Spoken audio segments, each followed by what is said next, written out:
Soy Mario Barrios, inspector jefe distrital del distrito de Berisso, y al presentar este curso quería hacer hincapié en que el dengue constituye uno de los principales riesgos epidemiológicos en nuestra región. Las consecuencias del dengue pueden ser muy graves, pero por suerte es mucho lo que cada uno de nosotros puede hacer para prevenirlo y evitarlo. En la inteligencia de que los chicos constituyen un factor multiplicador entre sus familias y por lo tanto en la sociedad, es que difundimos este video en nuestras escuelas, porque estamos pensando en el futuro que está llegando ahora. ¿Qué tal? Buenos días, mi nombre es Santiago Ramírez Borga, yo soy médico infectólogo, me desempeño actualmente como secretario de salud del municipio de Berisso. Quería agradecerles a todos en primera instancia por poder participar en esta capacitación con una de las patologías que aqueja año a año a nuestra región, no solo a nuestra región sino a todo el país, como es el dengue. Sabemos que particularmente en nuestro municipio la situación epidemiológica ha ido cambiando en estos últimos tiempos, de tener habitualmente un dengue que era importado de otras regiones. A partir de la última temporada empezamos a detectar dengue de tipo autóctono. Eso hace que las políticas que tengamos que implementar tienen que ser mucho más intensas, más agresivas en cuanto a la concientización. Como bien les han comentado parte de los actores de esta capacitación, el combatir al dengue lleva un plan, una estrategia que tiene que implicar a muchos actores, y la participación ciudadana es fundamental para poder mitigar la cantidad de casos que se pueden generar. El dengue tiene la particularidad de ser una enfermedad que colapsa los sistemas de salud.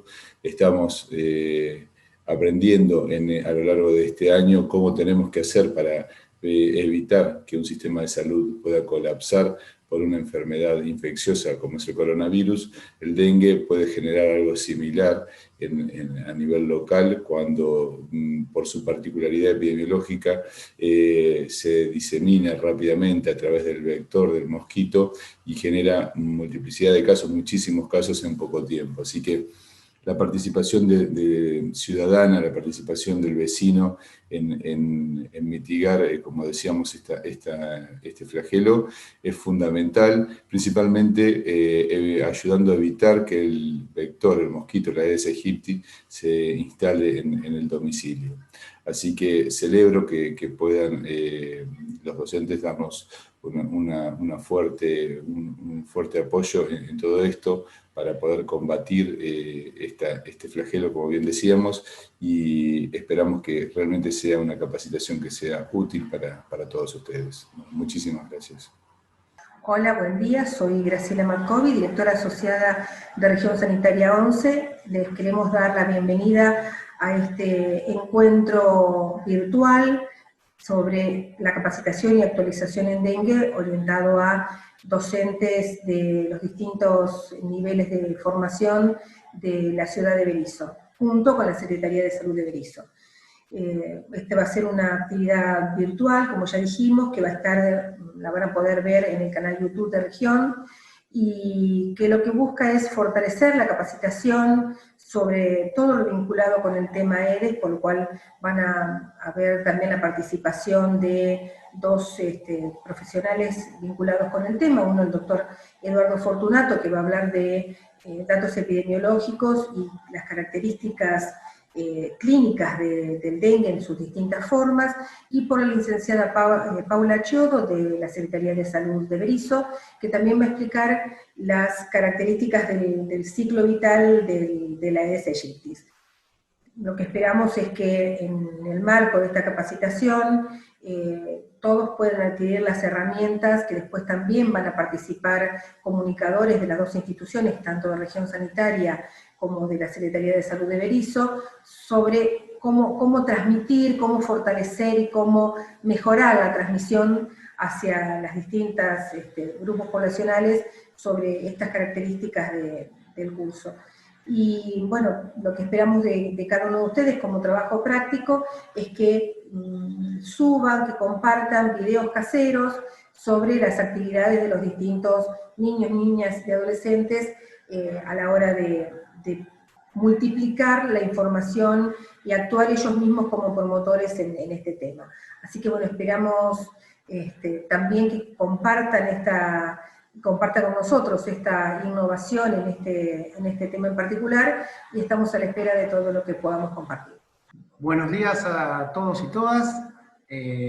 Como director de la región sanitaria 11, quiero darles un afectuoso saludo y la bienvenida a este curso sobre dengue, que va a ser dictado por la región sanitaria 11 en articulación con el municipio de Berisso, y va a estar destinado particularmente a todos los integrantes del cuerpo docente del sistema educativo, tanto inicial, primario como secundario, para crear la concientización entre los estudiantes de la necesidad de tener todos los métodos preventivos con respecto a la propagación de esta enfermedad, que como todos sabemos es domiciliaria y su prevención está directamente relacionada con el descacharreo, con evitar el acúmulo de aguas en pequeños recipientes, y que tiene que ver con que la creación de la conciencia sobre la necesidad de mantener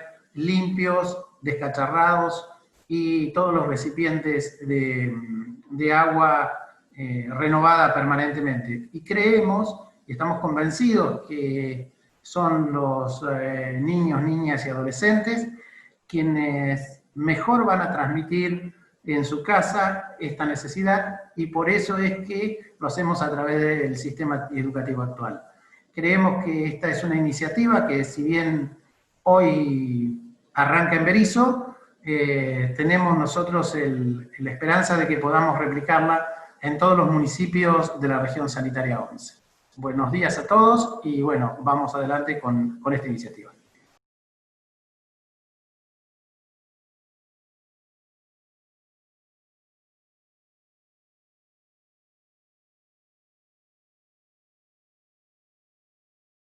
Buen día, mi nombre es Eduardo Fortunato, yo soy médico infectólogo, trabajo en el área de epidemiología de la región sanitaria 11, y la intención es transmitirles algunos conceptos básicos de la parte más clínica del dengue. Ese es un mapa que representa los municipios que componen la región sanitaria 11, con nuestro contacto. Y yendo al tema, el dengue es una más de una tanda de enfermedades que se transmiten de la misma manera. Se transmiten por un vector, que así se denomina el mosquito en pan, y fíjense que además del dengue pueden transmitir enfermedades del sistema nervioso, como la encefalitis de San Luis, enfermedades como la fiebre amarilla y el Zika y el chikungunya, que son muy similares al dengue. Los síntomas más característicos que transmite es un síndrome febril, o sea, la fiebre. Esto se causa por un virus en particular que tiene 4 serotipos distintos, son diferentes inmunológicamente, y una vez que una persona adquiere la enfermedad, tiene inmunidad para ese serotipo de por vida y durante unos meses contra los otros 3 serotipos que no adquirió. Entonces, una vez que uno adquiere la enfermedad, solamente la puede tener una vez en la vida por el serotipo en cuestión, y por unos meses no va a poder adquirir el dengue de ningún tipo. Con el tiempo va a poder ir, se va haciendo específica la inmunidad para ese serotipo, entonces todos los demás pueden volver a adquirirlos. Como habíamos dicho, se transmite a través de un mosquito, y ese mosquito va a adquirir el virus de una persona. El reservorio es humano. Sí o sí depende de que haya una persona enferma con el virus en su sangre para que el mosquito lo adquiera.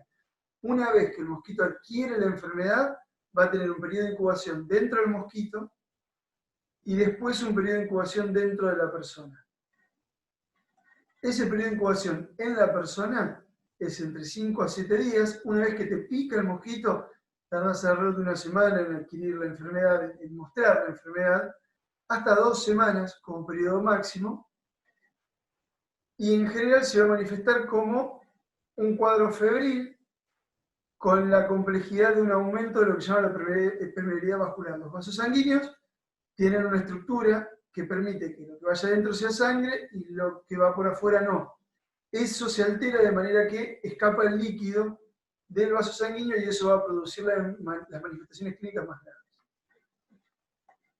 Se considera que es extremadamente extraño que una persona tenga más de 7 días de fiebre por dengue. Si el cuadro que aparece implica fiebre por más de 7 días, casi seguro no sea dengue.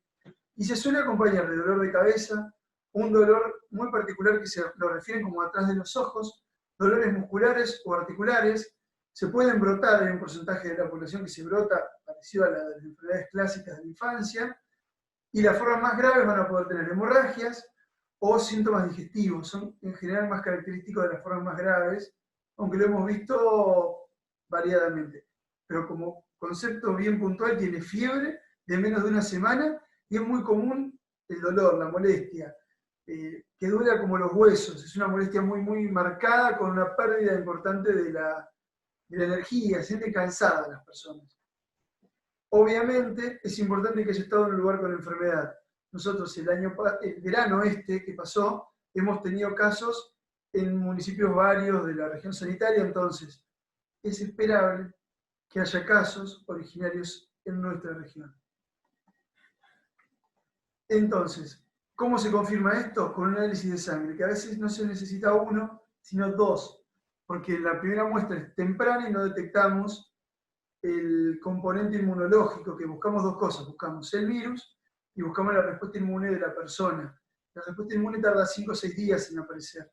Entonces, no siempre con la primera determinación que sea negativa vamos a poder decir que esa persona no tenga dengue. ¿Cuáles son las medidas de control? El eslabón débil de toda la cadena es el mosquito. Entonces, si trabajamos sobre la no existencia del mosquito, por más que una persona venga de otro país con la enfermedad, no va a poder transmitirla localmente. Esa es la intención de todas las medidas que se tratan sobre el control del mosquito. Como la enfermedad, una vez que se dispara, ya no tiene un tratamiento específico y la progresión hacia un cuadro más grave no es evitable con un tratamiento en particular, el punto donde podemos contener el problema es en el previo a la transmisión, que es controlando el mosquito. Una vez que un profesional de salud encuentra un caso que podría ser un dengue, se disparan una batería de medidas para eliminar el mosquito por un lado y para disminuir la posibilidad de que esa persona la transmita a terceros, que son las que habitualmente conocen con todos los clásicos afiches, y por otro lado, los controles de vectores en el medio ambiente. Muchas gracias, esperemos que cualquier duda o consulta la canalicen por nuestro contacto y estamos a disposición.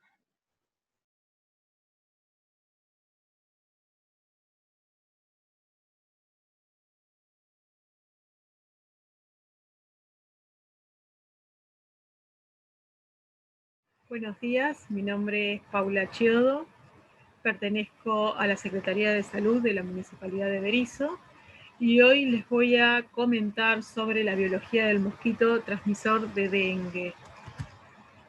Acá en esta foto podemos ver la morfología del Aedes aegypti, es el mosquito o vector transmisor de distintos virus, como por ejemplo el virus dengue, Zika, fiebre amarilla, chikungunya, entre otros.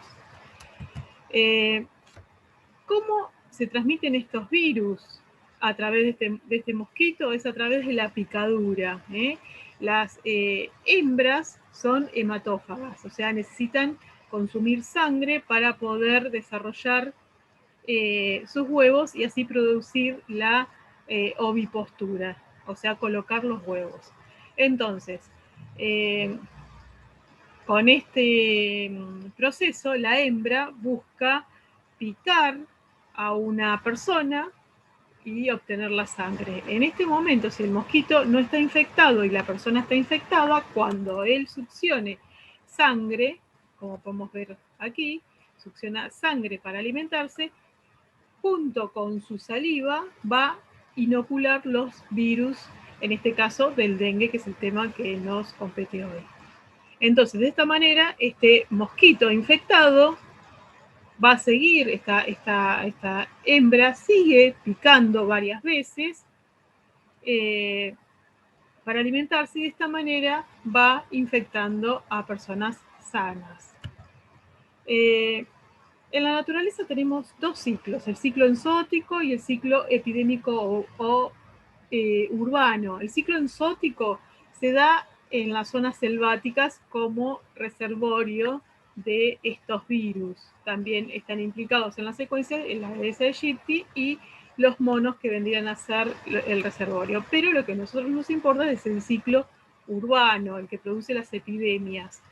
En ese caso, el reservorio estaría representado por el hombre, por el ser humano. Bueno, acá en esta foto podemos ver las características morfológicas de este mosquito, de Aedes aegypti. Tanto hembra como macho tienen las mismas estructuras. Son mosquitos del tamaño un poco mayor que el mosquito común, color oscuro, tienen típicas manchas blancas bien notorias en las patas, en el torso. En la parte superior tienen una estructura blanca similar a una lira que es muy reconocible, y cuando uno los ve realmente se da cuenta de que es una Aedes aegypti. Bueno, no solamente la morfología, sino que también tiene hábitos diferentes a las del mosquito común, que ya las vamos a ir charlando más adelante. Bueno, entonces, acá era la pregunta que surgía hace un rato: ¿cómo diferenciamos a Aedes aegypti del mosquito común? Uno por estas características que nosotros mencionábamos, la de la coloración oscura y la de las manchas. Entonces acá en esta foto les muestro las diferencias en la fase adulta de este mosquito. Por este lado vemos a Aedes aegypti. Fíjense en esta foto cómo se nota perfectamente esa estructura en forma de lira, las patas con las clásicas manchas blancas, que parecen que fueran patas anilladas, versus el mosquito común, cuyo nombre científico es Culex. El mosquito común, Culex, es un mosquito en general de menor tamaño y color marrón. Además de estas diferencias morfológicas entre las dos especies, también tienen diferentes hábitos y no transmiten estos virus. Los mosquitos sufren distintas etapas metamórficas. Una de ellas es la etapa larvaria. La etapa larvaria, que es la etapa que se encuentra en el medio acuático. Cuando hablo de medio acuático, hablo de un florero, un recipiente con agua, un cacharro, una botella abandonada, o una oquedad de un árbol, etc. Necesitan del agua para poder completar su ciclo, para reproducirse y completar su ciclo. Bueno, las diferencias morfológicas son fácilmente reconocibles cuando nosotros tomamos una muestra de agua, por ejemplo, en algún cacharro que tenemos en el fondo y vemos que desarrolló larvario. Vamos a ver que las larvas de Aedes aegypti tienen una estructura que se denomina sifón, lo vemos también acá en el esquema, que es una estructura que le permite respirar a la larva, que es ancha y corta. En cambio, Culex, mosquito común, vemos que ese sifón es mucho más largo y más delgado. Además, no quiero entrar mucho en detalle, pero bueno, los movimientos de cada uno de los tipos de larvas son muy distintos, así que bueno, son fácilmente reconocibles. Acá vemos las distintas fases morfológicas de Aedes aegypti un poquito más acomodadas. Vemos en la parte inferior el medio acuático, donde vamos a tener los huevos, los estadios larvales y la pupa. Y por fuera, más arriba, vamos a ver el estado adulto. El estado adulto. Podemos ver claramente que es una hembra porque las hembras se alimentan de sangre. Los machos no, se alimentan de jugos vegetales. Esta hembra es la que tiene la capacidad de vuelo, que vive más o menos 2 meses aproximadamente, y en ese momento tiene la posibilidad de hacer de picar muchas veces y además de hacer variadas ovoposiciones, o sea, depositar huevos en distintos recipientes. Los huevos los colocan en recipientes, en las paredes, y cuando entran en contacto con el agua empiezan a eclosionar esos huevos, que son pequeños, muy pequeños. Eclosionan los estadios larvales. Desde las más pequeñas van madurando hasta que llegan al último estadio larval y luego se transforman en pupa para emerger del agua el estado adulto. Más o menos es lo que vemos acá, el ciclo biológico. La importancia de entender esto es que este ciclo biológico, que la hembra pique, obtenga sangre, pueda poner sus huevos en los recipientes, o ya haya recipientes con huevos, porque los huevos son una forma de resistencia y que pueden permanecer en los recipientes. Bueno, todo este periodo, cuando el huevo entra en contacto con el agua, eclosionan y se liberan las larvas que al cabo de unos días, generalmente 5 días, se producen los distintos estadios larvales, llegando al estadio de pupa y nuevamente emergiendo el adulto fuera del agua con capacidad de vuelo y con la capacidad de picar, de alimentarse.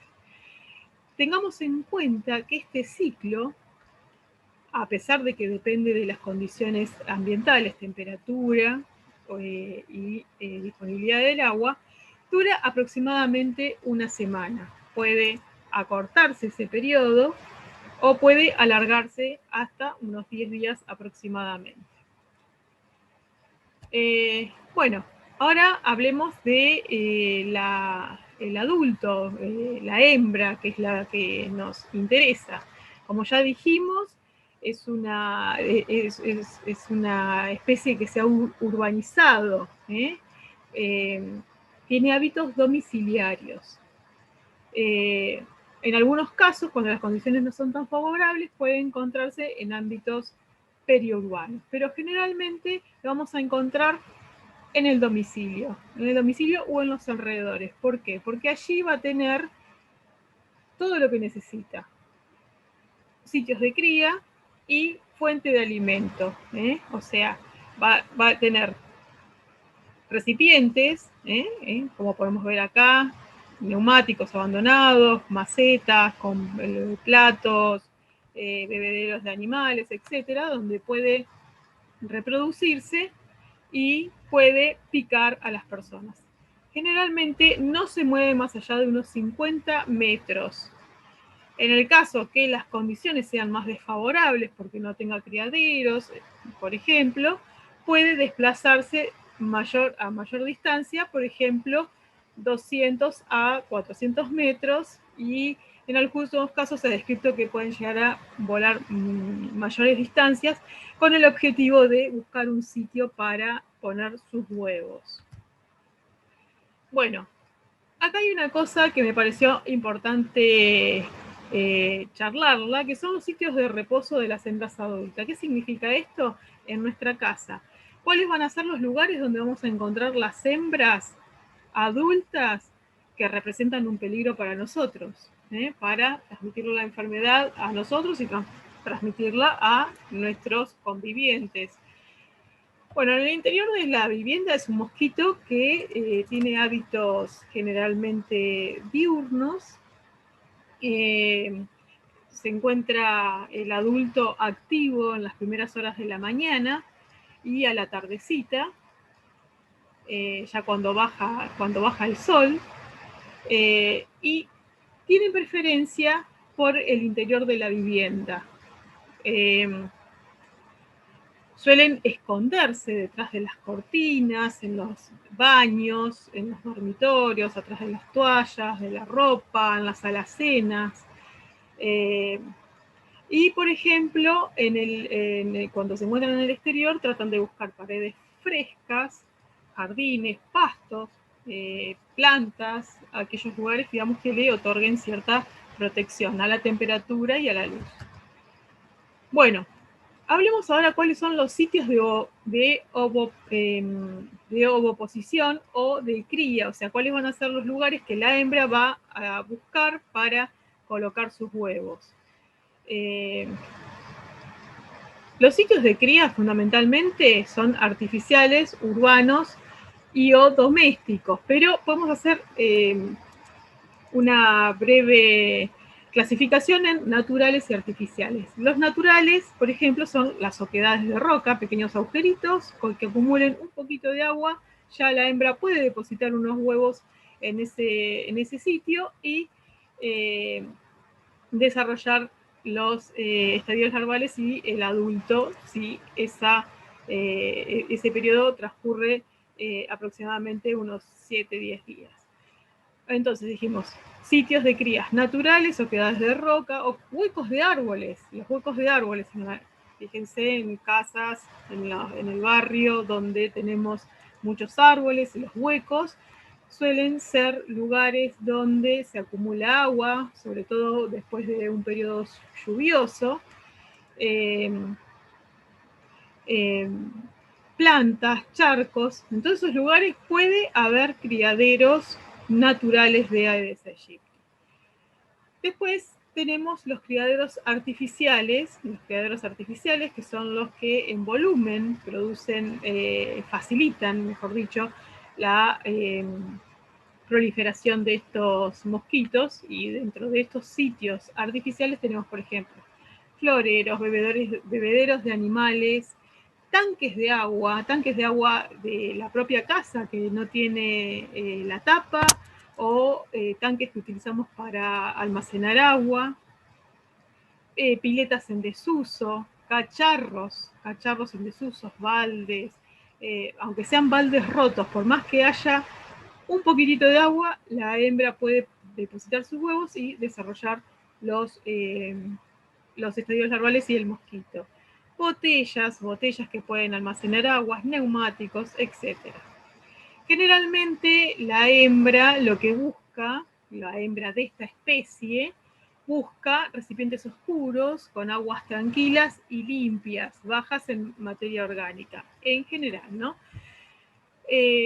Cada vez que producen la postura de huevos, producen lotes de huevos entre 50 y 150 huevos aproximadamente, son huevos muy pequeños, un poquito menos de 1 milímetro, lo depositan a distintas alturas sobre las paredes de esos recipientes. Con esto se aseguran que cada vez que van recibiendo agua de lluvia o de una canilla o de lo que fuera, van eclosionando esos huevos y produciendo larvas, van produciendo larvas que luego van a producir los adultos.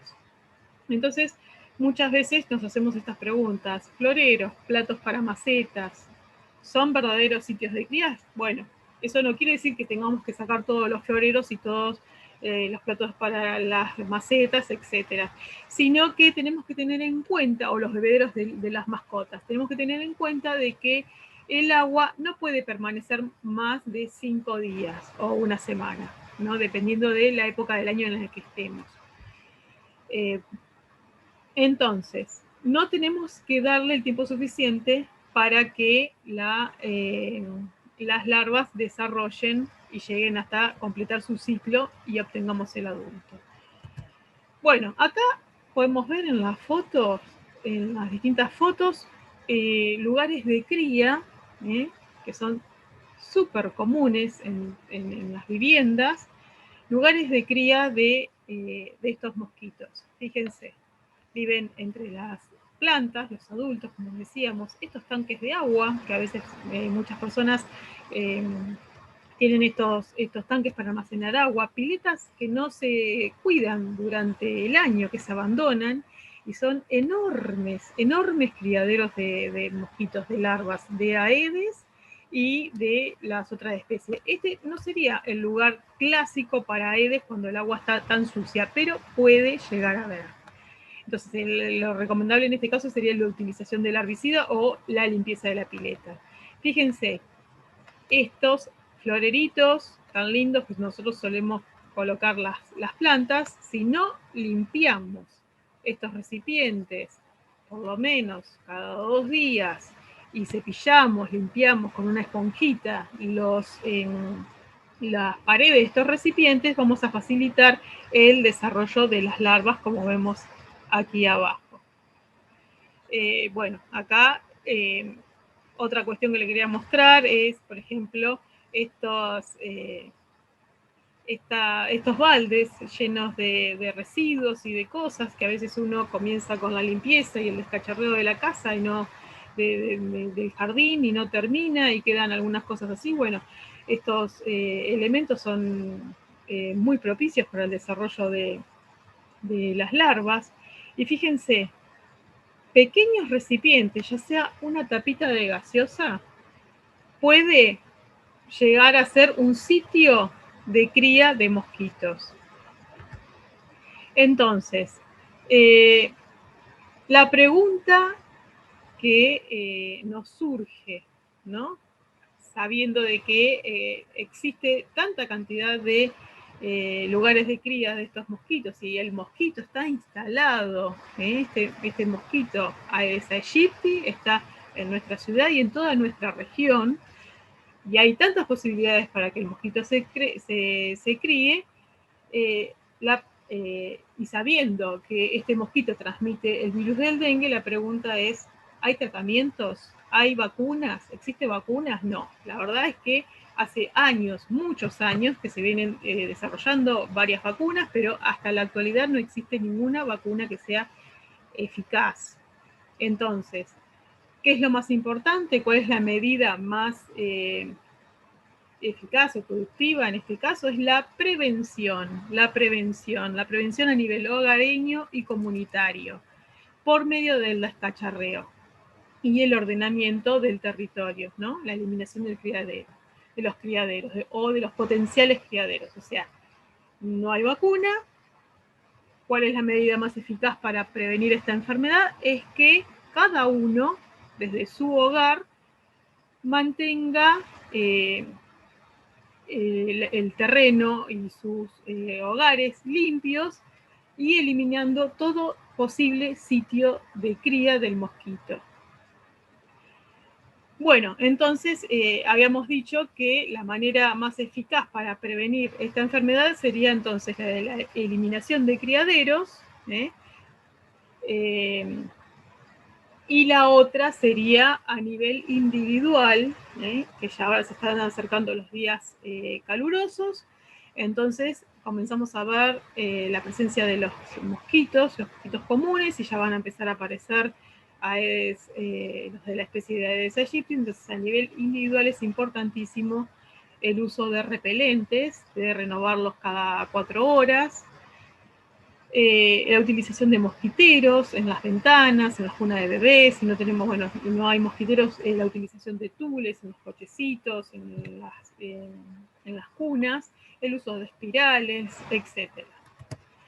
Bueno, acá les muestro en esta foto cómo debería realizarse el descacharreo y el ordenamiento, o sea, aquellos elementos que sean desechables, que ya no tengan utilidad, se deben tirar.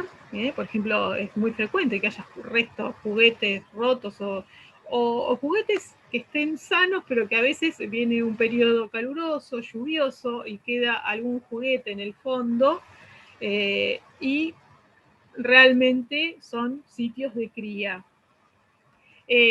Bueno, cuando tenemos recipientes, hacer el volcado de agua, si no nos podemos deshacer de ese recipiente o no queremos, es vaciarlo y darlo vuelta.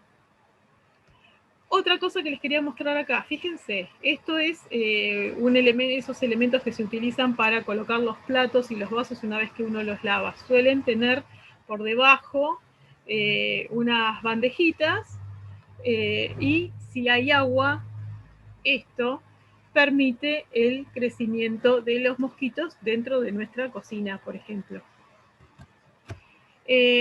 Bueno, acá hay una pregunta que tiene que ver con la fumigación. La fumigación ¿es eficaz para erradicar el mosquito del dengue, como dice todo el mundo? No, yo diría que no.